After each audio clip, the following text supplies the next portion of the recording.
Welcome to And It's Live, the podcast which dives deep into football's most iconic seasons, stories, and what ifs. If you love football, history, tactics, and nostalgia, make sure to subscribe, hit the bell, and drop us a like on YouTube so you don't miss an episode.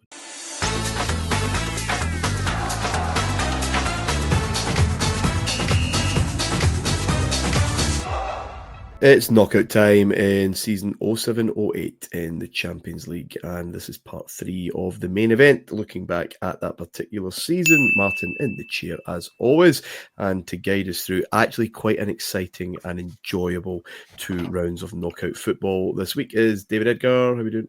I'm good, lads. Great to be back. Adam's here, of course, as well. How are we doing?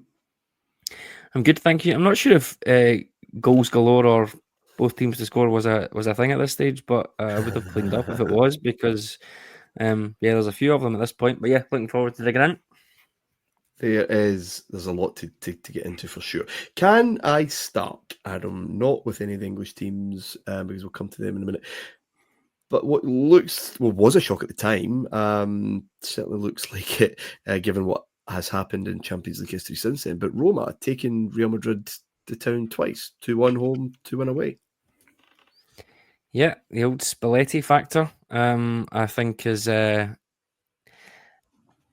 of the most underrated managers. I think I was delighted when he won that league with Napoli just a few years ago. But yeah, I think Madrid are not in a good way at this point. I think Bernd Schuster is the manager here. Totti does well. Raul, I think Raul scores his 60th Champions League goal at this point. Again, one of those things you think, wow, 60 goals, and then Messi and Ronaldo come along and destroy it within probably 4 or 5 seasons.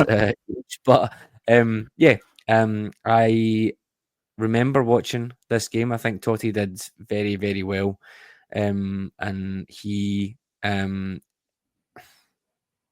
a real difference maker for them at this point. Like you mentioned, Serie A is not going through the greatest period here, and Totti probably doesn't go through the greatest period with Roma as well, but he's certainly played a big part in knocking out Madrid at this point. Like you said, 2-1 home and away is no mean feat, regardless of how bad Real Madrid are. So for me, yeah, that's a bit of a shock.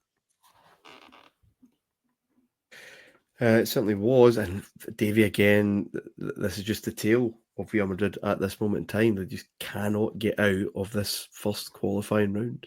Remarkable given what went before and what's eventually going to break later on. Yeah, absolutely. And I mean, they take the lead here, an away goal. So in a way, that to me makes Roma's achievement here even more impressive. And coming out 2-1 from the first leg, I think we all thought, yeah, Madrid will do that at home. Roma are not a great side; they're a decent side, but it just doesn't happen. And they're chasing. The first goal comes late for Roma. Raul gets Madrid back into it immediately, but they're chasing to try and get the equaliser, take it to extra time, and they got done on the counter by Vucinic. So this is a Real Madrid team that has Julio Baptista in it. And, he just doesn't feel right there. He was a good footballer, Julio Baptista, but he just doesn't scream to you that he's this type of player. And we talked last week about the emergence of this new style of football and the 3 that Manchester United are playing and the way that Barcelona are playing. And, yeah, Van Nistelrooy, it seems a throwback at this point where...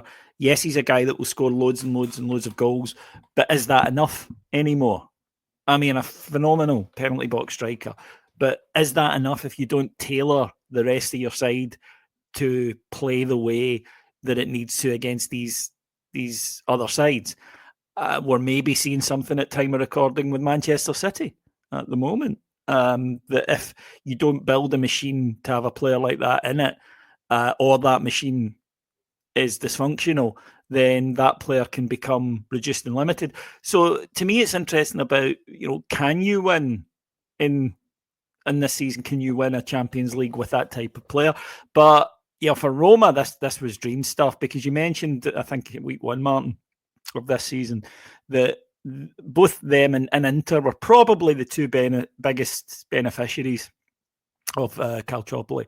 And for them to be getting to this stage of the competition, especially taking out Real Madrid, even a Real Madrid team that is nowhere near what we know. And this is a bit of a ropey period for Real. It goes on, 3 or 4 years. There's some strange signings. There's some strange managerial appointments.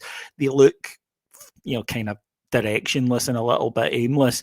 But, if you concede in the opening 10 minutes to Real Madrid, that is an achievement, no matter what era, to go on and knock them out with 2 victories. But there's further pain.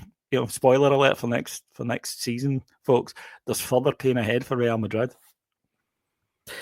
Staying with Italy then, David, stay with you. Inter, less happy times for them compared to Roma. They're at Anfield for the first leg of that last 16 match. Quite tousy, quite tight. Liverpool 2 goals very late on. Dirk Kuyt basters one into the ground, really, and ends up in the kind of top corner, one of those numbers. Gerrard is a speculative effort, to be honest, from the edge of the box, as was his wont at times. He hit the post and in the space of a few minutes, Ty's gone. Ty is gone. Certainly not to be resolved in Milan. In fact, there's further pain. Fernando Torres gets the only goal of that game. Liverpool win handily in the end, 3-0 on aggregate. We'll be with them in a minute, but is this what spells the end for Roberto Mancini there? Because they will win the league, obviously, but he's out at the end of the season, though. Yes, he is, because they are casting eyes at this point. I mean, the idea that they just make a decision in the summer, but there's a manager who is his shadow is looming all over Europe at this point, if you're a big club, and they are casting lovelorn eyes at Jose Mourinho. There is more than the guts of a very good side here, Martyn. But it does need pulled together. It does need shaped, and it does need adapted. It needs Mourinho to come in and do what he does. But this was an enormous disappointment to them. It kind of felt meek. You cannot lose you cannot lose 2-0 from 0-0 in the 85th minute in the Champions League, especially not in the era of away goals, because you are so up against it. And this Liverpool team are perfectly placed to play that second leg. They are solid. They have terrific pace in Torres going forward. It would take an epic performance, I think, to defeat this Liverpool team. They are in heaven in this second leg. They know exactly what they need to do, and they do it perfectly. And Inter leave this tie with it having landed a glove. And there was a sense now that the title almost should be automatic in this period, which it was.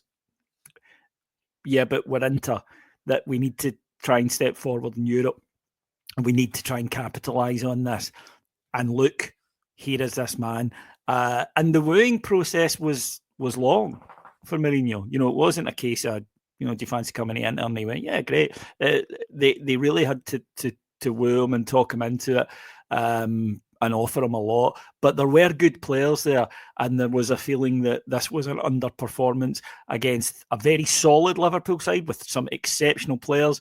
But yes, this spelled the death knell, because they were not spending the money that they were spending, and they were virtually the only team in Italy that was spending money to win the league at a canter, which they were going to anyway, and get to the last 16 of the Champions League. And of course, history will say it was one of the most successful wooings in management history. Yeah, look forward to that 8-part series on 0910, volcanoes, sprinklers, and all else. Adam, stay with an English side in Manchester United, drawn against Lyon, who, of course, we saw at close quarters that particular year. Life was made difficult for them, especially over in France, 1-0 down, but Carlos Tevez popping up with a few minutes to go to get that vital away goal, and another part of that trident, Cristiano, of course, scoring the only goal at Old Trafford, but not plain sailing. No, I think a little bit of fortune with Tevez's goal. I think it comes back. I'm not sure who it is it comes back off of, but little bit of fortune, right place, right time. Take your pick for whatever cliche suits your point of view. Definitely not plain sailing. I think it was. Maybe. I think Ferguson loves to say that Fergie time and all that sort of stuff, and when you've got that, I guess that habit ingrained in you from your manager that you sort of just keep going, then we're going to speak about how wonderful they are in attack, and we've mentioned that sort of counter-attacking and pressing and rotation of movements and stuff. But when you've got that mentality ingrained in you as well, it can't really hurt. And I think this was a good example here with Tevez. I think it was the 88th minute that he scores that one. It's an away goal. You're back to Old Trafford, and suddenly things look a little bit better. So yeah, I think that's showing the other side of Fergie, maybe the side that people give more attention to, was still there at this point. Ryan Giggs' 100th Champions League appearance this game as well, and I don't really think any of those other big players really contributed. I watched extended highlights of this game again in preparation. I don't think they were really that terrific, but sometimes knockout football, we say this all the time, don't we? You just got to get through. And even the 1-0 defeat, I think going back to Old Trafford, they'd have been pretty comfortable with that and done what they need to do. But yeah, sometimes you need to do just that. David, we've been doing the show for a wee while now. We've covered how many seasons? 15? 15? 15, yeah. 16 coming up. Bloody hard. Indeed, at this stage, impossible to defend this trophy. And Milan drawing against Arsenal, I'm not entirely sure how many fears there would have been around the place when that draw was made, David. 0-0 at the Emirates, as it now was for Arsenal. No away goal. But I'm sure, given what they'd done to Manchester United, the semi-final previous season, they would have been very confident about what they could possibly do to Arsenal. Absolutely battered. 2-0 in the end, says Fabregas, with a stunning goal in the second half, but Arsenal could have had a few in the first. I mean, the woodwork was rattled more than once. Mm-hmm. Adebayor popping up to make it certain, I guess. This was an excellent Arsenal performance, not quite the spectacular performance they gave in the San Siro last time they were there, of course, with the Inter 5-1, but it was a big old statement, I think, especially given around the time we talked last week about Eduardo's broken leg and perhaps a league season that potentially could be derailed soon. This was absolutely brilliant, and I do wonder when that man leaves, the guy who they all look up to, Henry, that you all of a sudden just look through the goal scorers. Everyone's popping up. Mm-hmm. Everyone's stepping up at this point. It has a limit, but they do look they're having fun at this moment. Yeah, they most certainly do. And this Arsenal performance in Milan is superb. We mentioned last week that when this Arsenal team played at close to or at its top level, there weren't many finer. And Milan, as you say, are probably thinking, well, look what we did to Manchester United. We'll bring them back here and we'll just assert ourselves. Well, they never do, because this is not an English team that are relying on physicality or running over the top of them. And an unusual thing for this Milan team of the era is they are out-technicaled. Is that a phrase? Can I use that? But they are on, if you're playing top trumps, this Arsenal team are technically better than them. That didn't happen to them often. They're not used to chasing the ball as much as Arsenal make them do this night. And Arsenal are almost thrillingly direct with it, though, Martyn. This is not possession among the centre halves. This is rapid, accurate passing. This is movement. This is drawing players out, taking them round. By the time the second goal goes in, their heads are spinning. And I bet you the Milan players slept that night, even disappointed to be going out. You're right, after the 0-0 draw, but this is the thing about that aside. This is why this is not a great result away from home in Europe now.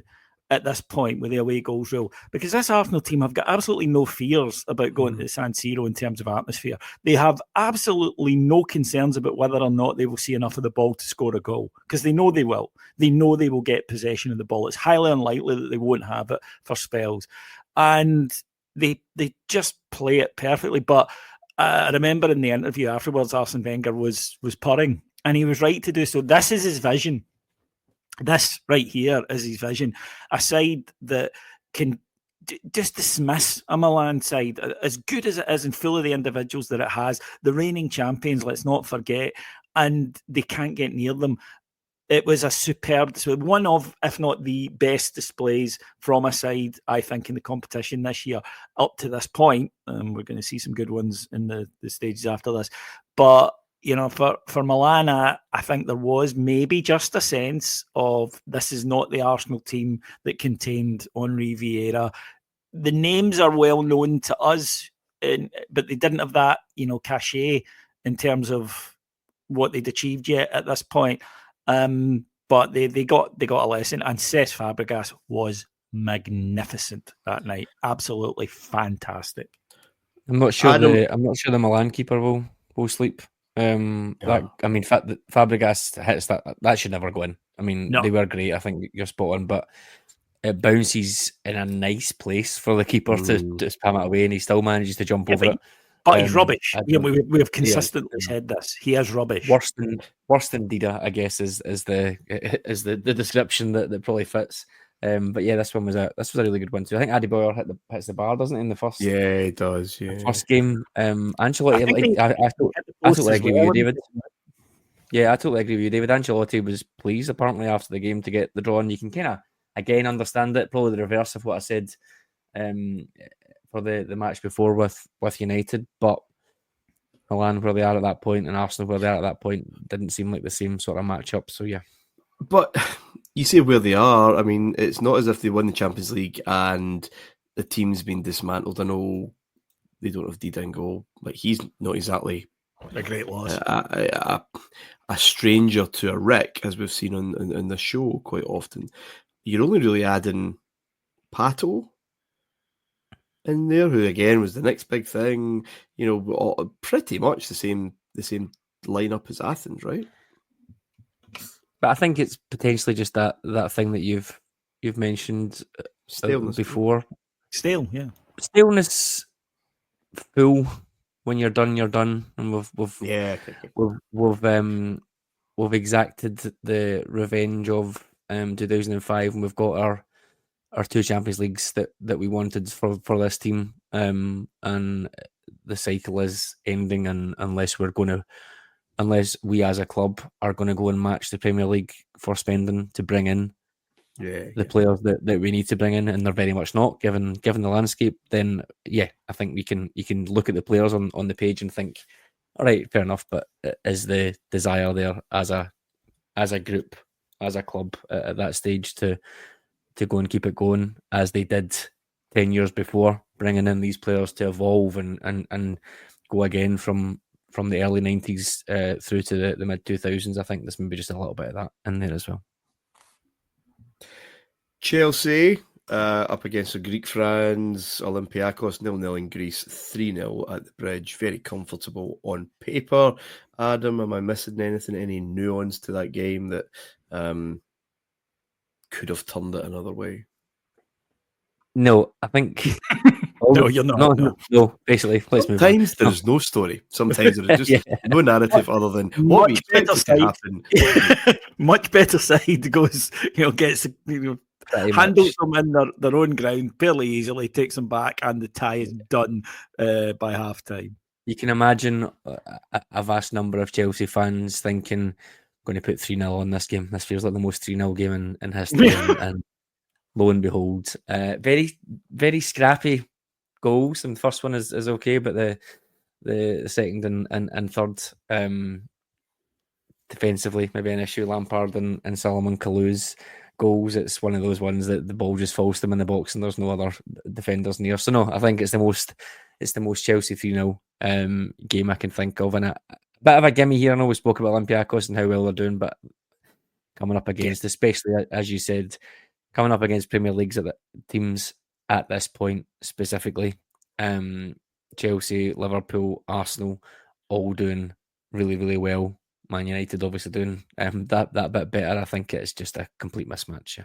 It's of the four English clubs in this, Martin, this is by far and away the easiest draw. And Chelsea don't, to their credit, they make very light work of it. They go over there, and we know, the atmosphere in Greece, and it is wild. Just coldly professional, and then at home, just slap. As Adam says, that we're much better than you at football. They do it, and then they ease up. They are able to ease up. Now their substitutions, it's done.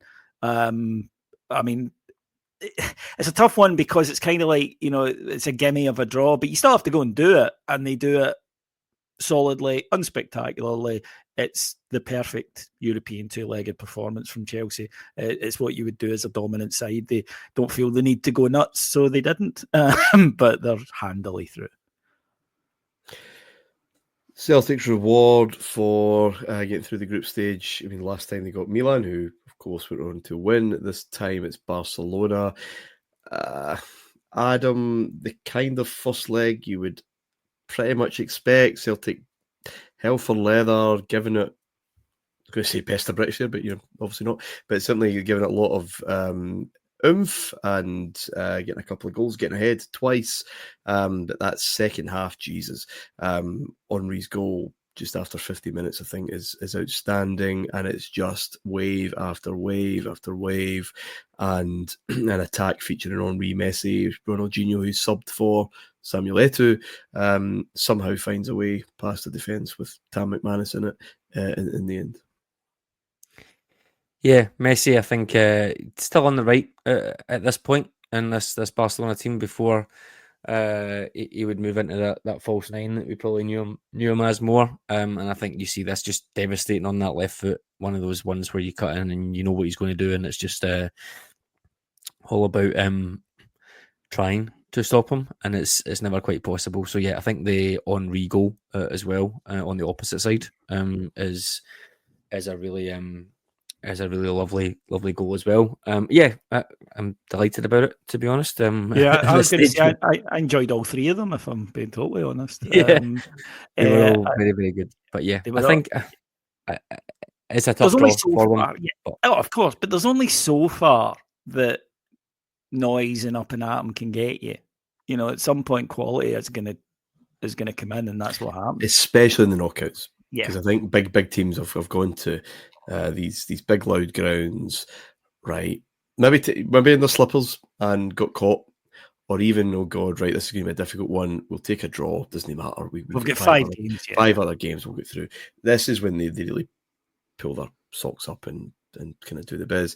I think Xavi scored very early in Barcelona to finish that as a series contest. So Barcelona easing through. 2 other last 16 games went to penalties. David, I'll give you the fun one, which was Fenerbahçe Sevilla 3-2 and 3-2. Loads of goals in both of these games. And it was the Turkish side who went through on the dreaded penalty kicks. Yeah, and this is massive overachievement. I think we waxed lyrical about Sevilla last week, and deservedly so. It was a very, very good side. It contained a good mix, I think, of youth and experience. You've got Dani Alves, who's on his rise to prominence at this point, but was spectacular for Sevilla. I mean, and his goal scoring was, incredible for a fullback at that time.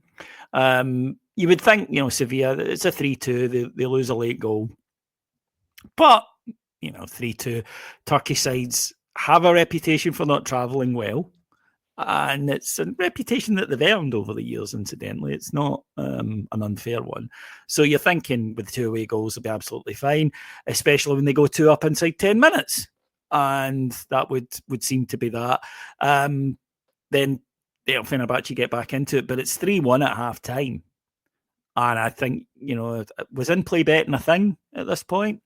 Not Probably sure. Was, yeah. I think you would have got fairly long odds on Fenerbahçe progressing from this, but in the second half, Fenerbahçe tighten up at the back defensively. Sevilla cannot, despite a lot of pressure, cannot get that clincher, and it would have been a clincher. And then Delvid gets his second in the night, just before the end. Penalties, they can go either way. The pressure, I think there is an added pressure if you are the favourite. They hold their nerve and they get through 3-2. There's 3 misses from Sevilla. But this is a shock, and this is Fenerbahçe. I think Fenerbahçe have punched above their weight to be in the last 16, to get through it after a draw like this Sevilla side, I think is an excellent achievement for them. But Sevilla 3-1 up at half-time, they should put this game to bed at home. Right. They should absolutely put this game to bed. Got to do the biz. The other one, the final last 16 game, Schalke and Porto. Adam, Kevin Kirani with the goal for the Germans, and Lisandro Lopez. Kirani scored 4 minutes in the first match, and Lopez 4 minutes from time in the second. Nothing in extra time. And of course, it was the Germans on penalties. No misses from them. No, colour me shocked. I think this. I was maybe expecting a little bit more. I think in this, I know it's not exactly the most glamorous of ties, but I think given the goals that have been firing everywhere else, I think I was probably expecting a little bit more. Some good saves from Neuer in here. I did mention that he would be sort of coming to the fore a little bit later in the tournament.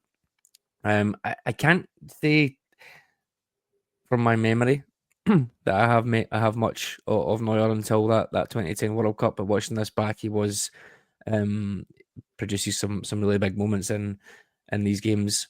I just think it is mad to think how goalkeepers, I think sometimes we've had a few of them on this show, coming through so young and just staying there for so long, and you can hardly think of a mistake that they make, like Casillas coming through as well. They're just the longevity that it must need for them to come in and be so fully formed and be so mentally on it for so long. It's mad that they just become par for the course, and they've always been there. But I think he really steps up in this and is probably the deciding factor. I think here, albeit they do score all their penalties as well. Yeah, should say only one of the 4 Schalke penalty takers was German. So it's not genetic, it's culture. And all their clubs seem to be at it. Okay, quarterfinals then. And Roma, how devastated would they have been, Adam, to be drawn against them. Manchester United? But it's home first, and we can get that lead again, and it won't be 7-1 again. Academic. Yeah, it's so mad that these things appear. I think these quirks in the draw that just come up time and time again. There's going to be so many more of them to come up that you almost think, can this be? Is this possibly how this is going to go? But yes, it is. I think Ronaldo in this game, for me, was a decisive factor. I think as he is so often. We had Park Ji-sung playing here. He would obviously not play in the final, but again, one of those guys who just does the job for the team. Just sums up the adaptability piece that we've been discussing. Playing out on the left hand side, some games out on the right, other games same with Wayne Rooney. I think this is the game from memory where Ronaldo was the one who just hit on the counter attack and just destroyed them over the top. That sort of thing that we probably hadn't seen him doing as much, playing as that sort of sole striker, but then sort of running behind, and I think he absolutely filled his boots to great effect. Obviously gets the goal. This is the goal. The Ronaldo header that he starts running when Scholes crosses it. He's probably in his own half of the time he starts running, and eventually connects it with the force of a train. And that's the point there that where that's what we said on the last show. Where had this came from? By all accounts, I know he's a big guy and tall, but how many wingers attack a ball like that? And he hadn't, from my mind, I'm sure anyone who's a fanatic Man United fan would probably correct me, but I don't remember the early years him being a goal threat in the air like that. So again, just one of those things. He's just adding strings to his bow and thinking we've got players who are going to get the ball into the box. I'm playing in the Premier League. It's completely different to Portugal. I'm going to be exactly this that. guy, and I'm going to develop. The idea of 2003 Ronaldo scoring the amount of goals with his head that he did is inconceivable. He just, he didn't have the physical attributes. He didn't attempt it, and then again, it wasn't a natural thing. He practiced that leap. He practiced, and of course, he had the raw athleticism, and he worked on it. And we all, I'm sure, have a favourite Ronaldo goal. With some of his headers have been like, how the hell did he do that? But it was work. It wasn't, I'm very tall and therefore I'm good in the air. He developed this. There's goals he scores later on where it's hanging in the air and you see that snapshot and he's however many feet off the ground with his leap. But this one isn't this. This is a centre half's header, I think, for me. This is a stepping onto the losing his man and stepping onto it, and he headers it from the penalty spot. I think like 12 I don't know when he starts his run from, but he certainly headers it from the penalty spot and right in behind the keeper. So it's one of those that I hadn't seen it coming from him. That evolution, if you like, into the striker was something you could say fair enough, but yeah, I didn't see it. No, I think anyone who's a target man like that, no, never. Yeah, I think anyone who said that, oh, by the way, Cristiano Ronaldo will go down as one of the finest headers of the ball in about 2006, well done. If you had that foresight, well done, because I don't think many of us did. Yeah, the tricky winger with the flicks and tricks turning into Mark Hateley in the space of 3 years. Well, 4 years, yeah, it's quite incredible. Rooney's goal, slightly different, but still a bit strength, really. And Park Ji-sung's absolute work rate. Yeah, and just they're just so much stronger. They're just so much better. They know they'll get the job done, and they finish that job at Old Trafford. And who scores at Old Trafford? Of course, it's Tevez, to make sure it's all three over the course of the piece. Take the non-English one then. Schalke, Barcelona, Davey, 1-0, 1-0. Fairly routine. Little Bojan, bless him. Well, Bojan, yes, at this we point. talked about Alessandro Pato earlier. So many young things are going to be the future. He did end up at Stoke, Adam, I'm sure. Yes, he did. Bojan, one of that. Remember, they had that list of 5 Champions League winners. I think all of whom hadn't started the Champions League final. They'd been on the bench, but they had the medal. And then another youngster in the return leg, a Yaya Toure, who would go on to really huge part of Manchester City's early success, birthday cake shenanigans notwithstanding. But yeah, again, comfortable, competent, not spectacular in either match. Schalke, a good side, and they had a lot of strength, a lot of power, but they never really looked like trouble in Barcelona. In the first leg, Barca score, and then they keep the ball. And Schalke are reduced to playing long, which, Barca had the ability to deal with quite easily. Second leg, Schalke just, I don't want to say they were there to keep the score down, but they never really threatened that they were going to do anything. And Barcelona eased past.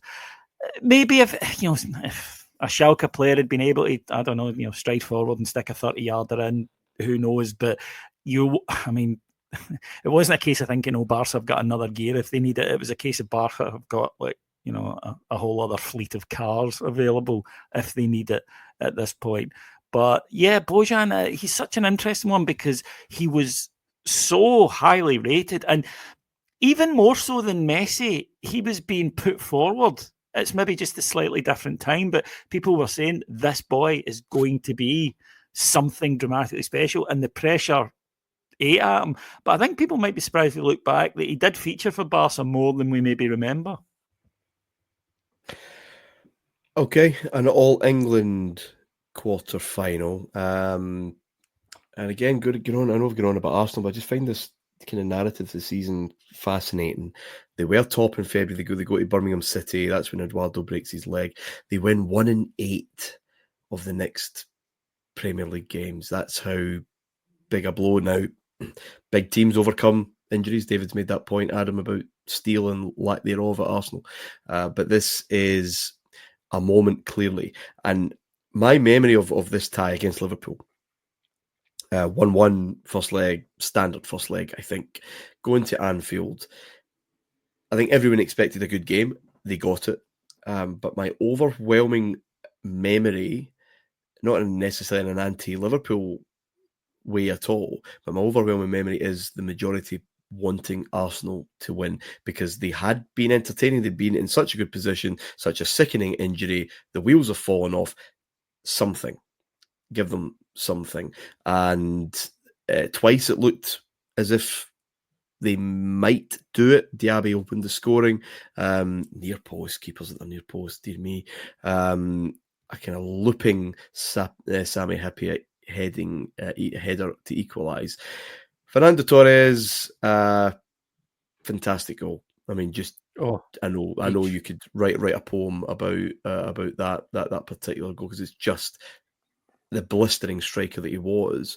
Also, a nice reminder about how blistering Theo Walcott looked at this moment, ripping Liverpool apart on that right hand side. The perfect cutback, not just sticking it in the area, see what happens, waiting, and there's Adebayor, who again, I think it's also important to remember how much he's enjoying life at this moment. 2-2, 6 minutes to go, away goals, Arsenal through. We've talked about Toure already. The other one, his brother pops up. A stupid, I think, unnecessary foul in the box, and it is a penalty. Gerrard whips one, the absolute pressure penalty. For the right footer, hard, and with bend into the corner. And we've talked about Ryan Babel on the series before. He was left on his own because the game was stretched, and he raced away to make it 4-2 Liverpool in the semi-final yet again. But this was an entertaining evening. Certainly was. I remember watching the first leg, and not anywhere near as good, but I remember Jamie Carragher played it right back, and Theo Walcott came on and they put him on the left, and at the time I was thinking, it seems a bit of a shame. Jamie Carragher's I don't know what age at this time, and it's clearly a ploy just to get him running at him. But yeah, the second game, everything that was great about the Premier League at this point, I think teams going at it deep in European competition was new still at this point. We've seen these games in the Premier League, maybe not as regularly as we're seeing them now, but we certainly did see some great moments. And all comes down to that point. You're right, 84 minutes. Adebayor scores, and it is game on as far as we're concerned. But then Liverpool, Anfield, late goals, all those type of things. I think the penalty is key. I think, and that's, I guess, where Gerrard does step up in those moments, to give them that bit of inspiration, leadership, whatever you want to call it. Great penalty, right in the corner. The keeper does guess the right way, but is never ever saving it because it's so high up into the corner, almost as high as that Torres goal we mentioned on the opposite corner there. And then Ryan Babel, yeah, like you said, the most classic counter-attack goal when you're committing. When you're committing men forwards, the most classic. I think you mentioned the Edu injury, and I do remember that at the time, the kind of feeling that that was a shame. Because it was so sickening, Adam. It's just one of those that neutrals, they don't show it because it's just so grotesque, and I think that has a bigger impact on just the casual viewer, I think. It does. Yeah. I think it's something, unfortunately, as a Rangers fan, we can feel similarly, but Arsenal did suffer a lot of injuries at this point. Whether the narrative certainly was that they were weak, and teams like Stoke took certainly would kind of prove that they were the antithesis of that, but they did suffer injuries very, very frequently. Kolo Touré playing out at right back, Philip Senderos having to play, Abui playing in front of him. They do suffer a lot of injuries, whether that is a training piece. We know Wenger famously wanted to go the other way from the strength and physicality that is coming, that is there with Chelsea, that is certainly there with Man United now, moving more to those sort of ball players. Maybe that balance that we've mentioned there is just flipped the other way. Diaby, maybe a good example of that the type of player who could come in and give those legs and be that sort of Vieira type profile in the middle, but just body just failed him time and time again. And I genuinely thought he was very, very exciting for a good couple of years. Probably the injuries that even kept mounting up, I was thinking he could be really, really good if they bring him back. Just was never able to do it. So elements of luck, elements of ignoring how physical the games were going to, the leagues was going to get, and the Champions League was going to get. I'm not sure, but they did really seem to suffer a whole host of injuries at this point. Obviously the Eduardo one is not anything to do with that. That's a different kettle of fish whatsoever. But yeah, letting it slip away in the last 5 minutes or so, and Liverpool move on to yet another Battle of Britain. Yeah, indeed, yeah. Fernando Torres at Liverpool's an interesting thing. He's such a cult hero, isn't he? So iconic, such a great fit. Not a medal to show, but it is a team game. David, let's wrap up this episode with Fenerbahçe Chelsea. Chelsea lose in Turkey at the death, really. But then Ballack and Lampard, one early, one late. They're like two relatives, split by the war somehow. Back in the early part of the 20th century, they just seem so similar players. They make the same runs, just so impressive and powerful. And Chelsea, but they work together. Yeah, no. Yeah, they make the same runs, but not at the same time. There was an understanding there. I loved that midfield. Ballack, so elegant. Lampard's ability to get into the box and finish was just terrific. They're not great over these two games, Martin. Chelsea, they do enough. And again, it's not the worst draw. I think, Fenerbahçe are the team that come out of this tie with credit, because I think when the draw was made, you're like, it's Chelsea, that's a given. Take the lead early doors.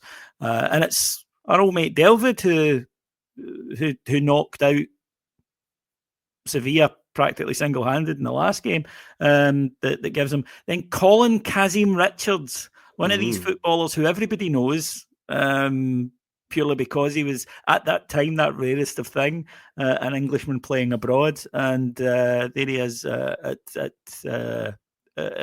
Turkey. But Delvid makes up for it with a late winner. Even at that, it seemed a minor annoyance. Chelsea take the lead after 4 minutes. We sit back waiting on the 3 or 4. Doesn't come. And Fenerbahçe are sticky and awkward in this match. And Chelsea just need that second. Can't quite get it. Can't quite put it to bed. And just as nerves are beginning to grip Stamford Bridge, Frankie boy pops up, done and through. But I thought Chelsea, as I say, were quite professional in the way that they negotiated the last 16 tie. They weren't unprofessional here, but they weren't anywhere near the level I think that they were capable of. However, they're through. Indeed, they are. And that is it for us this week. We have our semi-finalists, Manchester United against Barcelona, and yet again, Chelsea and Liverpool with another tense, nervy tie. Few goals, I'm sure. Probably penalties to... No, there's hundreds of goals. Don't worry. Until next time, that will do us. Cheers, David. Pleasure. Thanks, guys. Thank you, Adam. Thank you. We'll see you in Moscow. Bye for now. If you enjoyed the show and want to help us grow, please remember to hit that like button and subscribe to the channel. On YouTube, search for And It's Live Podcast. We've got new deep dives, drafts, and breakdowns dropping every other day.